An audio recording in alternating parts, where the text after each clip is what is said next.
লাখ টাকার এই আইফোনের মধ্যে যে এআই ফিচারগুলো ঠিকঠাকভাবে কাজ করাতে পারছে না অ্যাপেল, সেই জায়গায় অনরের মাত্র 13,999 টাকার এই ফোনের মধ্যে তার থেকে ভালো এআই ফিচার রয়েছে এবং এগুলো খুবই ইউজফুল ছিল, খুবই পারফেক্ট ভাবে কাজ করছিল। দেখেন যে এই ফোনটার মধ্যে এআই এর জন্য একটা ডেডিকেটেড বাটন ইউজ করা হয়েছে, আর যখন আপনি এই ফোনটা দিয়ে ছবি তুলবেন তখন এআই এডিট অপশনে গেলে আপনি জায়গায় দেখতে পারবেন এআই ইরেজার নামের একটা অপশন রয়েছে।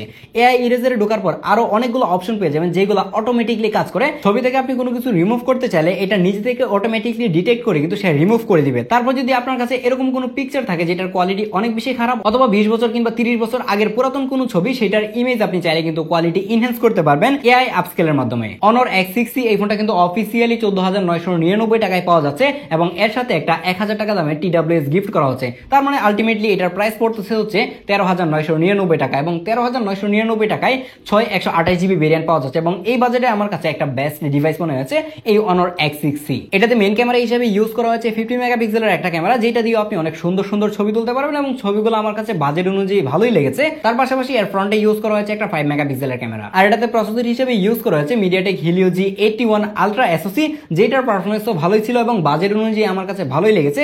অ্যাপ ওপেনিং থেকে ক্লোজিং খুবই ফাস্ট হচ্ছিল, যেহেতু 6GB র্যাম রয়েছে যার কারণে মোটামুটি ভালোই মাল্টিটাস্কিং করা যাচ্ছিল। আর এই ফোনটাকে পাওয়ার দিচ্ছে 5300 mAh এর একটা ব্যাটারি। এটা থেকে অনায়াসে কিন্তু আপনি 9 থেকে 10 ঘন্টার মতো স্ক্রিন অন টাইম পেয়ে যাবেন। আর বক্সের মধ্যে একটা 35 ওয়াটের ফাস্ট চার্জার ইউজ করা হয়েছে, যেটা দিয়ে খুব দ্রুত কিন্তু এই ফোনটাকে চার্জও করে ফেলা যায়।